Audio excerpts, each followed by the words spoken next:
Okay, we're recording. I hope everyone's doing well. I hope you're having a good afternoon. We thank everyone who's showing up, and I'm sure over the next few minutes more people will show up. Today is Wednesday, November 19th, so we thank everybody for being part of our EDD faculty meeting for the semester.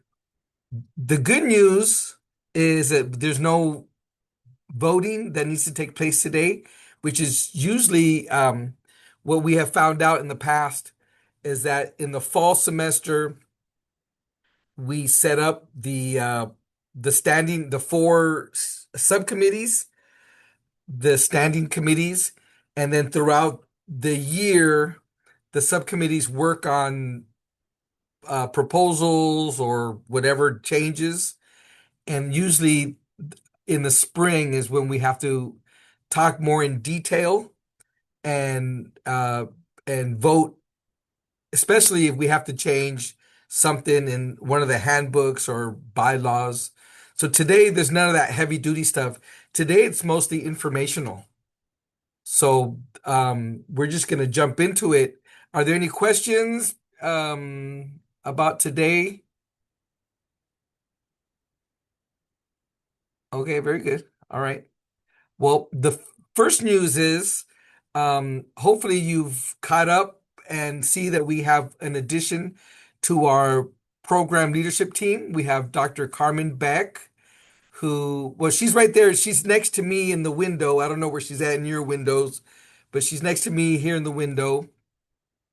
She started working with the program. Well, she's been part of the program for a while now.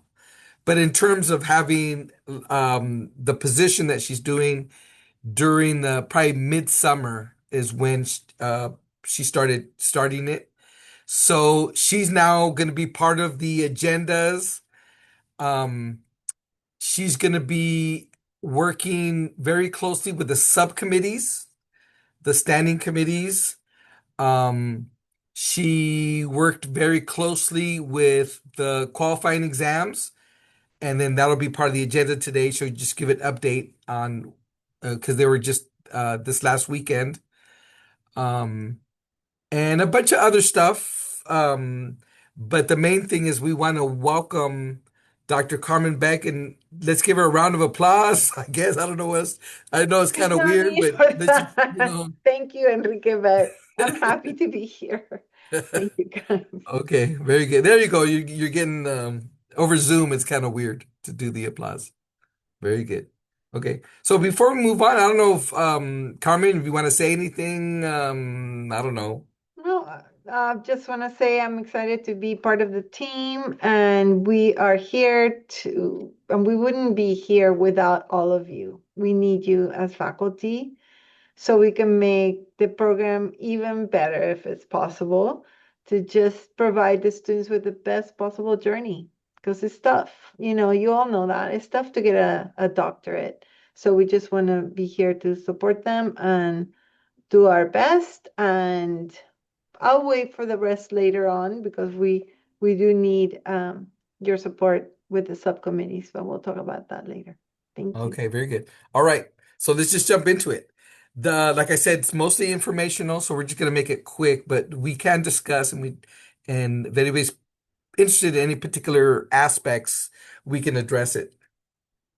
Um, I'm sure everyone knows this already, but we will soon be starting year two for our Dr. Tomás Rivera Fellowship for EDD students. And this is $2,000 scholarship annually for the next 5 years. So year one of five, we the inaugural award was given to Val Macias, cohort 17, and Dominic Gutierrez, cohort 18.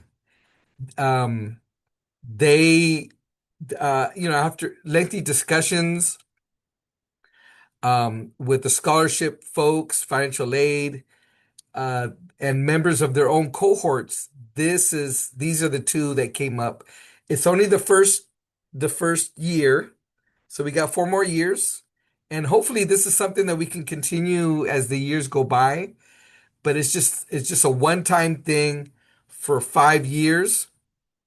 Um, but in the meantime, if you all have any ideas of how we can continue to provide more fellowships, um, uh, our team could, I don't know if you want to, Stacy or Carmen or Candice, we want to say something.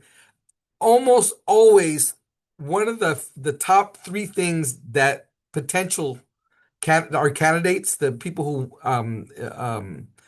when they're applying, excuse me, applicants, they want to know how can I afford a doctorate? So their ability to pay is a huge thing. Um, we're still the least expensive program in town, um, based on what we know.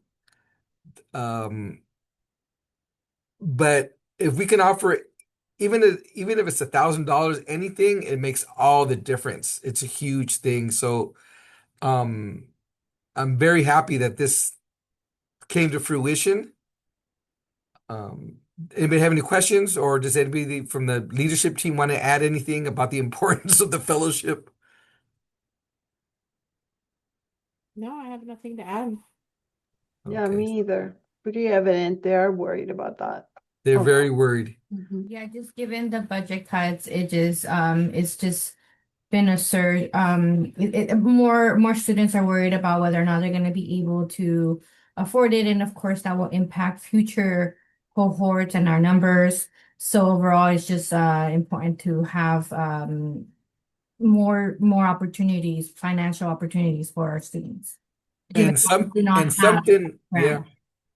And something that just occurred to me is we don't know yet the official what's going on, but many of our students, if not all of them, or almost all of them, take out the Grad Plus loan. And right now, with the changes to the federal government has made some changes, and the word down the pipeline is that there's going to be changes to this Grad Plus loan. We're on a wait and see basis, but if for some reason they eliminate or change the rules to the Grad Plus loan, which is seems imminent at this point, that's going to hurt us a lot, and not just us, the masters also, programs.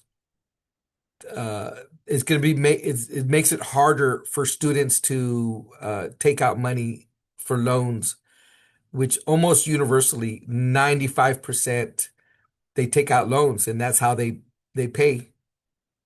So that it would just be gossip if I tell you I know anything now, but I've been in conversations with the financial aid office and I've gotten a few updates, um, that it's almost for sure something's coming down the line for the Grad Plus loan. And that's going to hurt everybody, masters and doctoral students. It's gonna change the formula and make it more difficult for our students to get loans. And of course, if they don't get the loans, many of them will opt out, unfortunately, which we don't want that to happen. So there's that. Okay, then we something that you probably saw last week, or reminded last month, is one of our students, Jenna Winburn, and now she prefers to use her maiden names, Negrete Magnat. So Jennifer, cohort 18. She earned the very prestigious um, California State University Trustees Award for Outstanding Achievement. It's a scholarship. I don't recall how many thousands of dollars, but this is a huge thing because there's only like 20 some people, um, across our system who get this special recognition. It's super prestigious, and we're very proud that one of our own students was got Trustees Award. So it's like a huge, yeah, yeah. I'm very, very proud of that. So she also got Outstanding Student Award last week at the Leadership Summit, Educational Leadership Summit. She was there.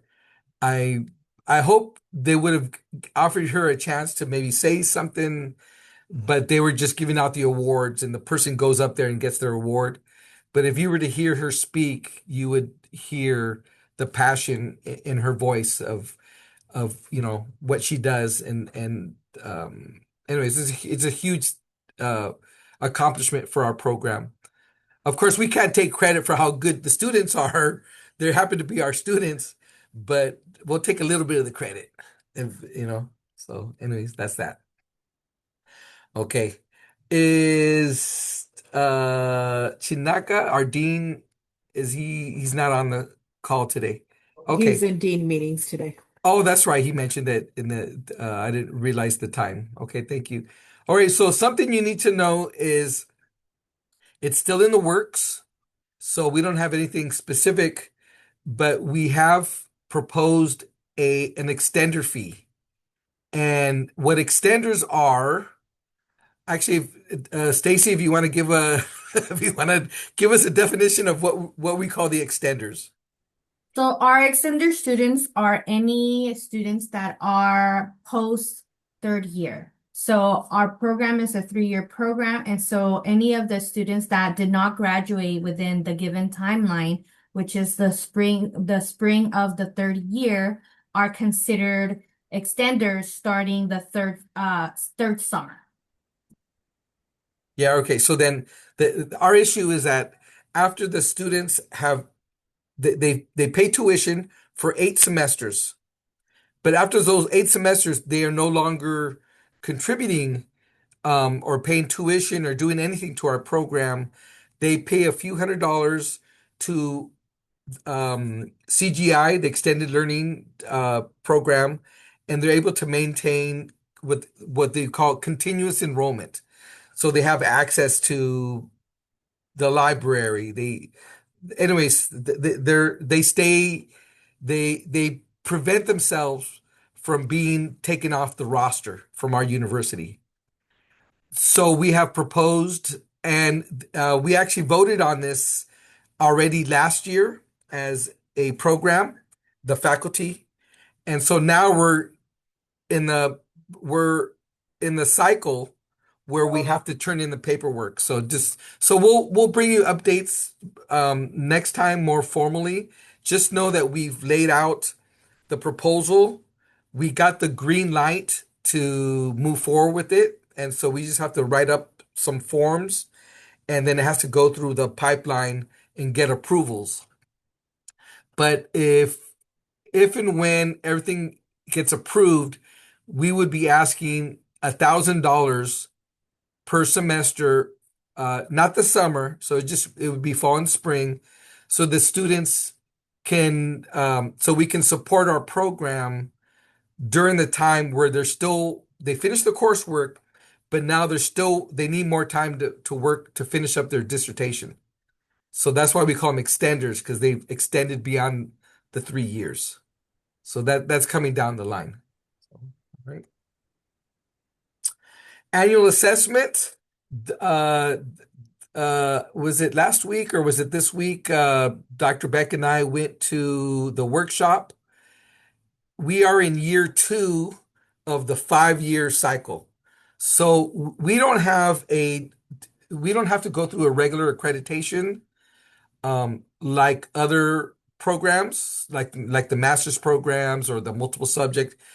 We get our authority directly from the state legislature through the chancellor's office. And so because of that, we do like every 5 years we have to do a self-study. Other the master's programs on our campus do something similar, but they are able to turn in whatever report they do to their accrediting body. But since we don't have a accrediting body per se, ours is a little bit more involved in terms of like what they call a self-study. So 2 years ago, we did the 5-year self-study. We got we got commendation, thumbs up that we're doing a good job. And then the cycle starts over. So last year was year one, and now we're in year two. The kinds of things we have to provide in that year two, I mean, there's several things we have to do, but sort of the main assessment is that we have to compile all the rubric scores. So for those of you who have chaired before or been on committees, you know that when the student does their proposal, you fill out a rubric, like some numbers. Same thing with their dissertation. You fill out a rubric of how well they did. So part of year two assessment, we have to take those numbers and come up with some averages and then show this is how we're assessing the students' growth. I don't know if I left anything out, Carmen, but feel free to. Okay. I think that we're just thinking of ideas of how we can make the streamline the process too.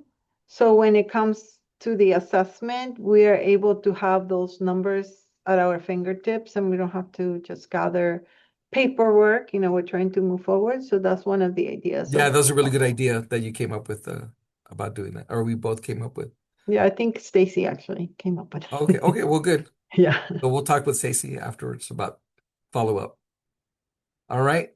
Course staffing. Candice, if there's anything you want to say, we've completed last year, and there's just one course that's we're dealing with right now. Yes, there's one course that we're still focusing on for spring. Summer is solidified, and the first week of January, from January 5th to January 20th, is when the fall schedule build happens. And so we'll be talking about 26, 27. We would like to get the whole year planned out. I know that faculty will be working on their squares for their departments, and so it's really important that we get that work done that first 2 weeks of January. Okay. So we had we get a lot of solicitation, a lot of people who want to teach courses, just so you all know. So those of you who do end up teaching courses, it's you know you're helping our students, but also there's a lot of competition for those courses. So we have to be extra careful to make sure, we rotate. So if for some reason, let's say you end up skipping a year or something, it's not personal. It's just we like to rotate instructors. So nobody owns a course. For example, I teach the advanced qualitative. I don't own the course. I've been teaching that course, for several years, but and many of you have been teaching the same course for several years, which is great because if the students love you, that's great. But down the line, just please don't be offended if let's say we have to skip a year or something. Just know that we have to rotate because there's so many people who want to teach in our program. So that's coming down the line. So, okay. Stacey, you want to just give us a quick update on the Holmes? So there's no update. We haven't, we are down to just one student, and that is Pablo Gutierrez. And come December, I will be doing a presentation for our new cohort, cohort 19, so that we can recruit 2 more students. I'll make a presentation about what is Home Scholars and have them do a Qualtrics application, and then we'll vote on who would be our next 2 scholars.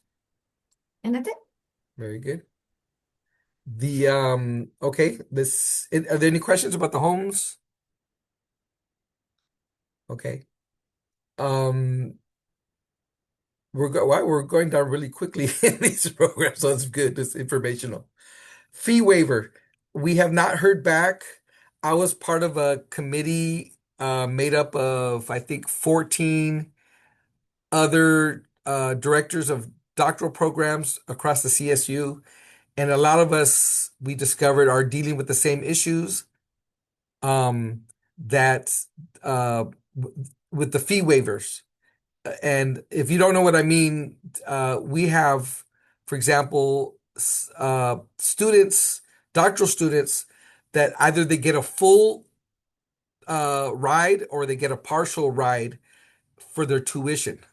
Like, for example, MPPs on our campus or MPPs from any CSU campus, um, they're able to they were able to negotiate their union, or if not the union for the staff, but like MPP who don't have unions, the part of their package that they're offered for employment, that they're able to take courses where the tuition is waived.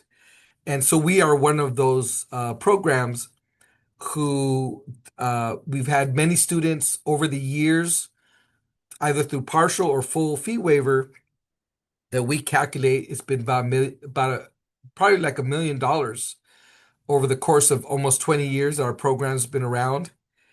And um, the doctoral programs across the state are saying, wait, hold on, how are we supposed to make ends meet? Because come to find out is that um, those students get fee waivers, but the programs, we do not get remunerated.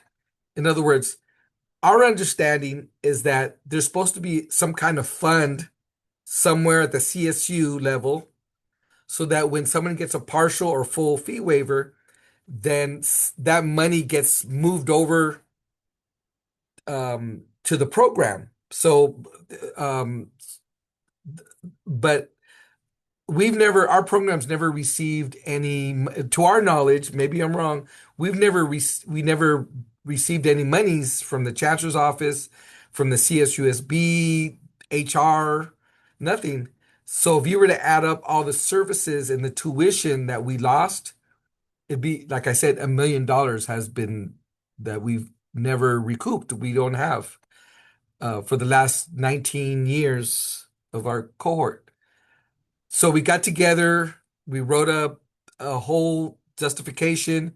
We even found the notes from the Board of Trustees meeting, and we keep forcing the chancellor's office to come up with some answers. And to date, they haven't come up with any answers other than that they're still looking into it. So, anyways, that's the latest there. Any questions? Okay. Carmen, if you want, and Candice together, either one or both, if you want to talk about what happened with our qualifying exams. Candice was the queen of that day. She knows exactly what she's supposed to be doing, so she helped me a lot. And everything went well. We had a hiccup at the beginning because we didn't plan on the system to reload things. And then we didn't have internet, so the students wouldn't have internet. So that was a little hiccup at first. But Candice figured it out. We did it, and the students started at 9:15. And I have to share this because one of the students finished in an hour and a half, and she felt great. And just so you all know, this is what she told me. The strategy that she used is that she actually wrote out all the answers, and then she read them out loud and recorded herself. And then she listened to that recording over and over and over. So by the time she took the assessment, she was ready. She knew what she needed to write, and it worked. I mean, we haven't scored it, but she was done in an hour and a half. So I thought that was a strategy worth sharing. And then the rest of the students, they all finished by the time, which was 1:15. So it went well. It was a good day for them, and they were done, they were relieved, and yeah, it was very, very organized thanks to Candice. So thank you for that. You're welcome. So all of the exams have been compiled and put into zip drives for the 4 faculty members who will be grading the exams, and they were sent out yesterday. And so we asked for about a 2-week turnaround because that's what we told the students it takes to grade them. And so if you are one of those faculty members who was sent the email by Dr. Beck, if you could return those within 2 weeks, I'd appreciate it. Thank you. And Candice, since you're there, you're next. Tell us about, I mean, I know there's nothing Oh, I have too much lots to of say, but stuff. admissions. Yes, admissions. Currently, we have 15 applications in the hopper, which that is a good number this early since we just opened on October 1st. There has been a lot of interest, more interest in the PK, which is good because usually we're low on the PK side. Usually it's community college that's heavier. And so admissions is up. We did put a new question, which I think is somewhere. Yeah. We did put a new question on the application just to identify those faculty, or excuse me, staff or faculty or MPPs who have the fee waiver. That's something that they want us to track in the system, not only because obviously money, but just to have an idea of how many fee payers that we do have. On the side of our applicants, usually community college applicants will have a staff fee waiver and an MPP fee waiver. As far as the PK side, I haven't seen many that have a fee waiver on the PK side because these are individuals that are in the school system rather than in the community college or higher education system. And so we want to boost our PK side, obviously. And so those are doing good. Everything's looking good. Starting after Christmas break, so starting January, my busy time, I'm going to start emailing students that are in progress and see if they need any help. I know that we've had a good turnout in our information sessions, and so everything looks good. Admissions should be good this year. Very good. And Susan, and or tag team with Carmen, if you want to talk about um uh The the options, pipeline, the the pipeline. broadening the option. Yes. Yeah. So thanks to the collaboration of the EADM team, because this all started with Susan, Kendra, and then we've been working to see what are the things that we could do to be able to offer students a pipeline for K-12 students, right? So, because we understand that if teachers have a doctorate, they can't really promote within the K-12 system unless they have an admin credential. So we decided to put together 3 different options for our students. And the first option would be that they start with the doctoral program, they finish the doctorate, and then they take the classes they need to get their credential. So just to start with the alignment itself, they need 10 classes, 10 courses to get the admin credential, but 5 of those courses can be taken through the doctoral program. So that's the big thing. So we could do option 1, start doctorate, finish with the admin credential. The option 2, start with the admin credential, take those 5 courses, and then transition to the doctoral program. And the third option would be a simultaneous enrollment, so they can do both programs at the same time.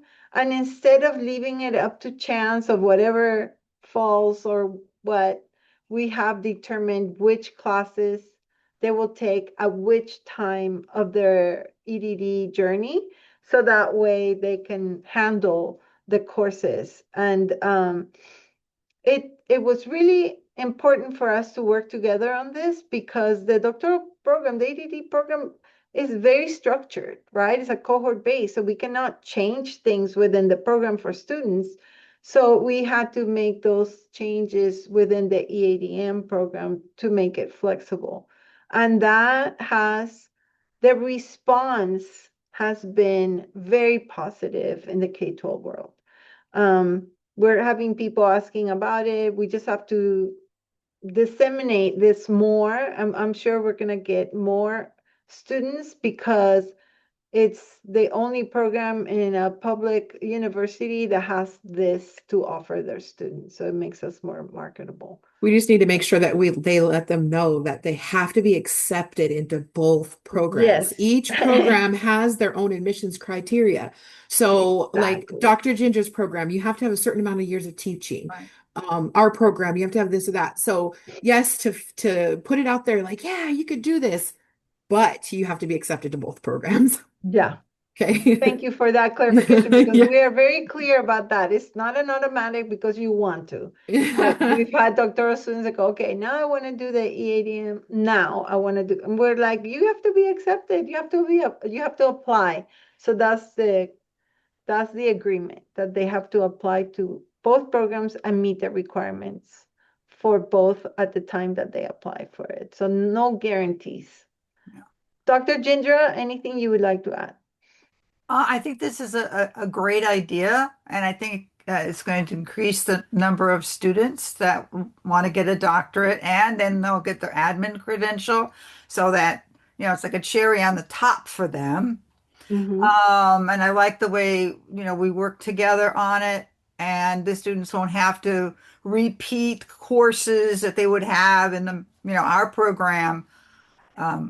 They will be able to course sub the doctorate program, like the finance class, the HR class, for example. So we went and looked at all of the ones that had the best matches. Um, and Carmen and I, of course, are concerned about anyone who wants to kind of do both of them at the same time. We really want to check with the students so they understand the difficulty, and if they have the commitment, if they could really manage that. Because we Mhm. don't want them to, and not, fail in any of these. So we want to make sure they're successful. So, and that's not for everybody. So that's why we have three options. So we have to see which option fits their needs the best. Yeah. Yeah. That's a great point. Thank you so Very much. good. Thank you. And there's flyers. That's what I was trying Yeah. to show this, but I have that blur thing on my whatever, Yeah. but there are flyers. So where do we get flyers, Susan or I will email them.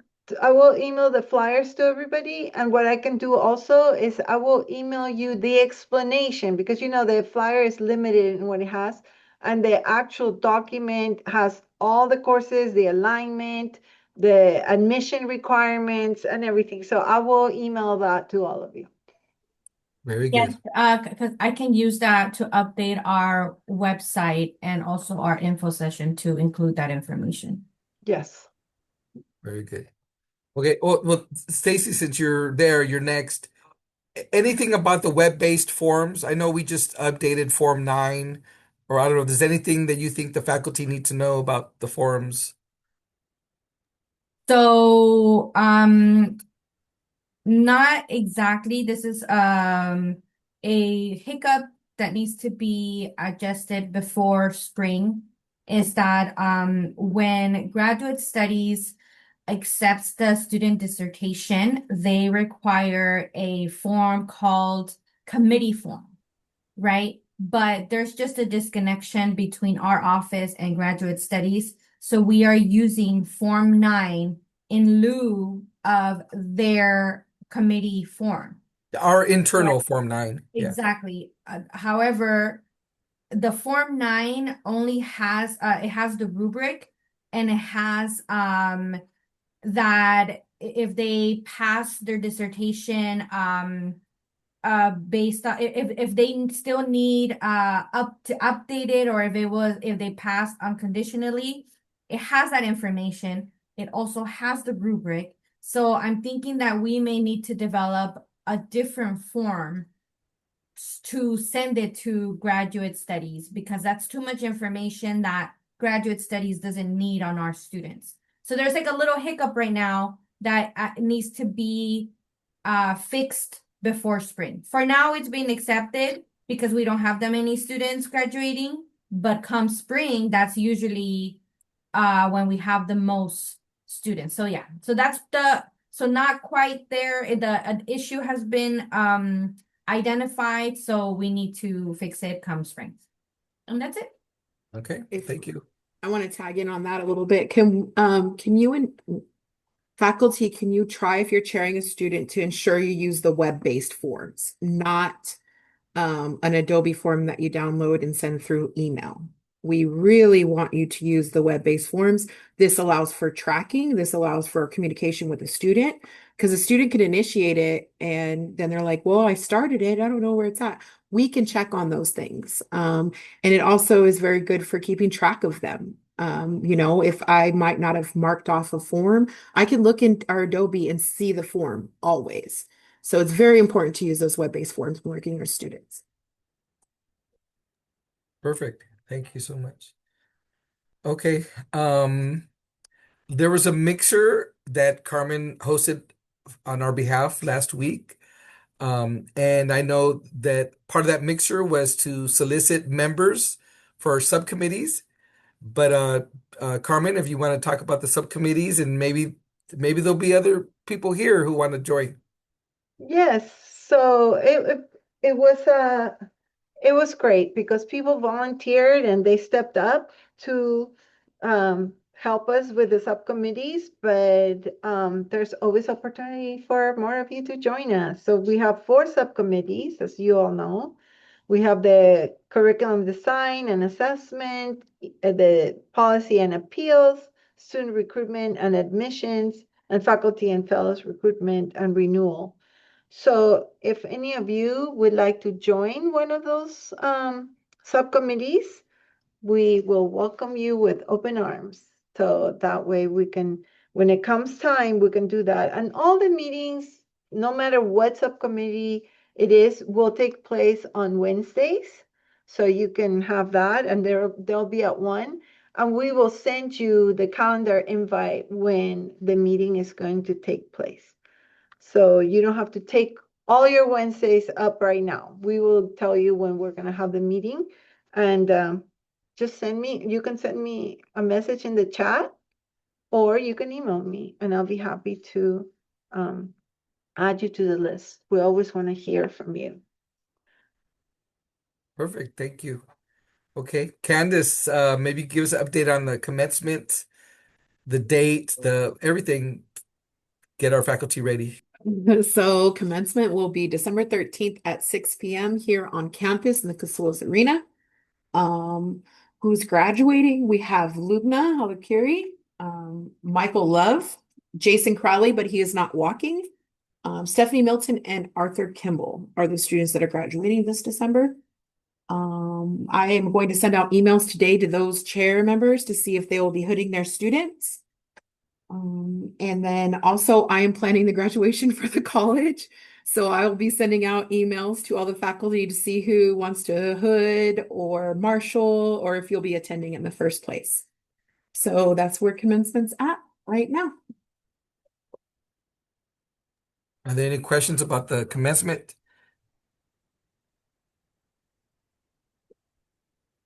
Okay, very good. All right.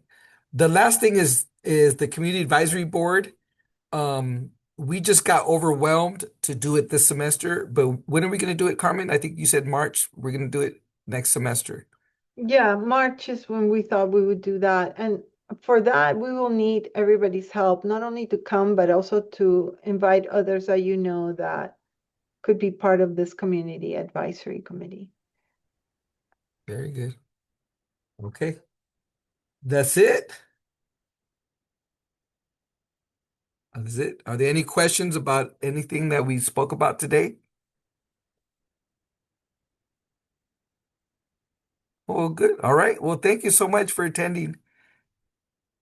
Throughout this coming months, the subcommittees are going to start working on initiatives, on the ideas, and then and so when we meet next, hopefully we'll have uh more back and forth, and we can actually vote and have direct input into voting for whatever needs to be done.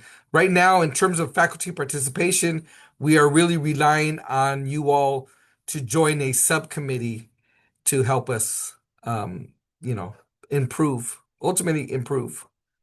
So, Okay, that looks like it's it. All right. Thank you all. Thank you. Thanks. Thank you, everyone. Thank you. Thank you.